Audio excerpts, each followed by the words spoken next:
Vamos a dar la palabra a don Ignacio Fuster Iglesias, en representación del Sindicato Corriente Sindical de Izquierdas, que ha presentado escrito a través del registro municipal para manifestar su posición sobre el tema que se va a debatir a continuación. Y como en otros casos, dispone de un tiempo aproximado de 6 minutos para su exposición. Cuando quiera, don Ignacio.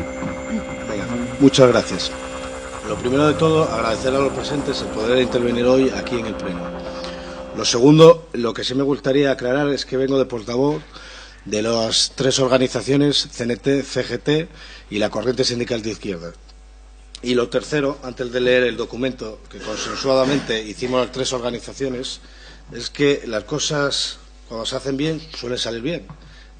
Y una vez más, nos volvemos a enterar, la casa sindical, que nos la quieren tirar, y nos volvemos a enterar por la prensa. Eso lo que provoca es una alarma social, que la tenemos aquí, y lo que provoca es un malestar de 3 organizaciones bastante grande. Por eso lo único que pedíamos era respeto, que por lo menos nos informen primero a nosotros y no enterarnos por la prensa. Dicho esto, voy a leer el comunicado que hicimos las 3 organizaciones, que dice así: más de un siglo de memoria colectiva. Dicen que al pasar delante de casa sindical la gente dice esto es una vergüenza. Y es cierto. Posiblemente todos los gijoneses estemos de acuerdo en el que el estado del edificio es una vergüenza, pero lo significativo es que el sonrojo de unos y otros obedece a muy distintos motivos. Mientras unos pocos se avergüenzan de que la ciudad mantenga en su centro un edificio arquitectónicamente más que defendible y símbolo de la imborrable historia reciente de Gijón, otros nos avergonzamos de la desidia de unas administraciones que descuidan reiteradamente nuestro patrimonio arquitectónico y cultural. Mientras una inmensa mayoría de gijoneses nos sentimos orgullosos de la memoria cercana de nuestra ciudad al casi 90% industrial, emigrante e inmigrante, fabril, luchadora, culta y solidaria con los derechos de la clase trabajadora, otros se lamentan porque quisieran borrar esa historia y demorarla, enterrarla, más aún, para muy probablemente exprimir sus restos y especular con ellos. Es necesario reflexionar antes de demoler. No se puede juzgar el progreso sin asentarlo en bases sólidas. No es razonable construir futuro sin integrar el pasado. Así lo ha entendido en otras comunidades de nuestro país, con numerosos ejemplos de catalogación y recuperación del patrimonio arquitectónico institucional, un patrimonio que simboliza la integración de los principios modernos con los intereses y la identidad colectiva. La sindical de Gijón, lejos de ser derruida, debería respetarse, catalogarse, rehabilitarse y ser puesta en valor como un bien cultural e histórico de la ciudad, por 2 principales razones. La primera, por su interés histórico y patrimonial, puesto que como edificio institucional evidencia una manifestación de interés colectivo y proyecta las necesidades y los ideales comunes de una sociedad, en este caso el entendimiento, la pertenencia y la participación. 2. Por su interés arquitectónico, como exponente del estilo moderno de los años 60, un edificio que destaca por su programa singular, presentando un gran contraste de volúmenes y un original diseño exterior.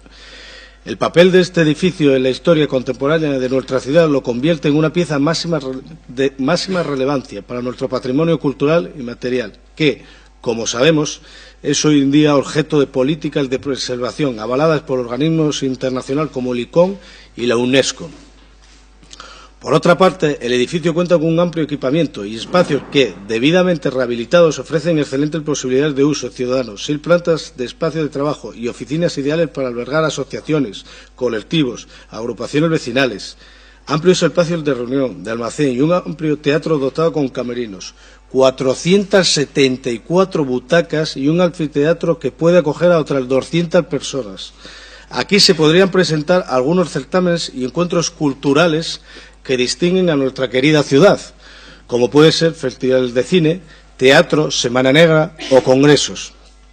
Finalmente, sobre la belleza del edificio es ocioso especular fuera de opiniones particulares en general poco versadas y poco documentadas. La arquitectura del movimiento moderno, heredero del racionalismo europeo, sobria, moderno y funcional, es ampliamente estimada por los expertos y conservada con el debido respeto en todas las ciudades centroeuropeas y en numerosas comunidades españolas, como Madrid y Galicia, ejemplos destacados.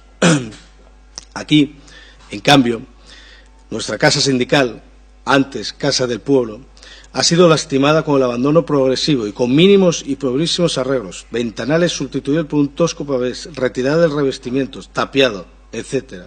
Y ha sido víctima del pésimo gusto cromático de quienes suelen a menudo decidir el mantenimiento y la pintura de los edificios. Una casa sindical debidamente restaurada debe integrarse perfectamente en cualquier plan urbanístico y económico para su entorno y como edificio propio de una comunidad. Debe dotarse para el uso participativo y asociativo, que es uno de los pilares del progreso social. Lo contrario es una perversión en varios niveles. Perversión de la memoria histórica de la ciudad, un símbolo que nos advierte que el Gijón contemporáneo se ha construido sobre un armazón industrial, fabril, sustentado por su clase trabajadora. Perversión de los intereses económicos de la comunidad ciudadana, un derribo y una nueva construcción tiene unos costes con excesiva frecuencia con rematados sobrecostes. En definitiva, rechazamos absolutamente la moción que se pretende debatir por varias razones. Porque en cualquier propuesta tiene que primar el interés público y social sobre el interés crematístico y especulativo, y la que nos ocupa presenta elementos clarísimos de apoyo a la especulación y al pelotazo urbanístico. Porque es una propuesta cargada de juicios de valor, de opiniones, de calificaciones no contrastadas, tanto a nivel estético como arquitectónico e histórico, y por tanto indigna de tenerla en cuenta para el interés cultural promocional de la ciudad. Porque el destino de este edificio, ciñéndonos a su titularidad y uso, solo debería ser objeto de debate entre quien ostenta su propiedad y quienes la gestionan. Es decir, el Ministerio de Trabajo y los sindicatos alojados en él, y no cabe injerencias municipales que no vengan avaladas por un efectivo movimiento ciudadano. Muchas gracias.